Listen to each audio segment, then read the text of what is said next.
چون انانا 1 اکتبر معرکه دعوت تیرمایی جوانان به صف قواهای مسلح جمهوری تاجیکستان در تمام شهر و ناحیه‌های مملکت با تنتنه خاص و با رویه بلندی وطن دوستی برگزار می‌گردد.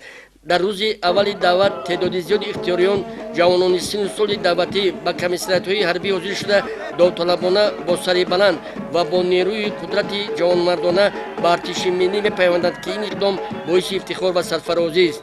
در روز دعوت شونده جوانان ناحیه جیهون با رویه بلند و افتخار از وطن و وطنداری با شعار و لواهای گوناگون که تجسمگر صلح و وحدت سرتاسری کشور بود توسط راهپیمایی رو به جانب میدان پرچم ناحیه نهادند.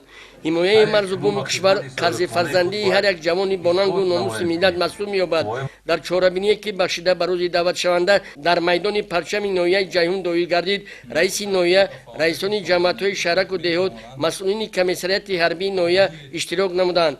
خدمت وطن مادر قرض جانی هر یک شخص وطن دوست و وطنخواه میباشد. جوانان با آرون ناموس این ناحیه با اختیار خود برای ادای خدمت به قوای مسلح جمهوری تاجیکستان جمع آمده بودند. جوانان خودآگاه وطن دوستی ناحیه با خواهش خود شامل قسم‌های نظامی گردیده نیت و مقصد دارند که با سر بلند ادای خدمت وطن مادر را به جا بیارند. زیاده از 160 نفر جوانان ناحیه برای ادای خدمت آمادگی گرفته از طرف کمیسریت حربی ناحیه با سر و لباس مخصوص تامین گردیدند. همچنین رئیس سابقه‌داران جنگ و محنت پدر و مادران دعوت شوندگان برآمد نموده جوانانی که امروز برای ادای خدمت وطن مادر دعوت شدند در خدمت به قسم‌های نظامی مملکت به آنها بردباری‌ها تمنا نموده تاکید داشتند که به شما سربازان شجاع و دلیر آینده وطن با درک بلند مسئولیت شهروندی و قرض مقدس خود در نزد وطن مادر مسئولیت بیشتری را باید درک نمایید. من بعد ختم دانشگاه دولتی باختر به نام ناصر خسرو خواستم که و تصمیم گرفتم که با خواهش خود به صف قواهای مسلح جمهوری تاجیکستان شامل شوم، چون که خدمت در صف قواهای مسلح جمهوری تاجیکستان قرض شهروندی هر یکی ماست. من از جوانان با ننگ و ناموس جمهوری تاجیکستان دعوت به عمل می‌آورم که به صف قواهای مسلح جمهوری تاجیکستان آمده خدمت وطن مادر خود را ادا نمایند. قابل قید است که حفظ وطن، حمایت منفعت‌های دولت، تحکیم استقلالیت، امنیت و اقتداری مدافعوی آن وظیفه مقدس هر یک ماست. امروز جوانان وطن دوست و میهن پرست برای حفظ وطن، تحکیم استقلالیت و آرامی و امنیت مملکت پیوسته آمادگی می‌گیرند.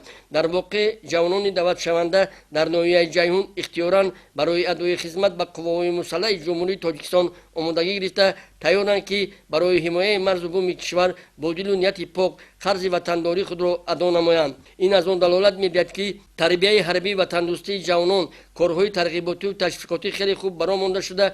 جوانان در چهاربینی‌های سیاسی فعالانه اشتراک می‌نمایند. یادرس باید گردید که جوانان دعوت شده باعث بلند افتخار از وطن و وطنداری هویت ملی برای خدمت به وطن آماده هستند.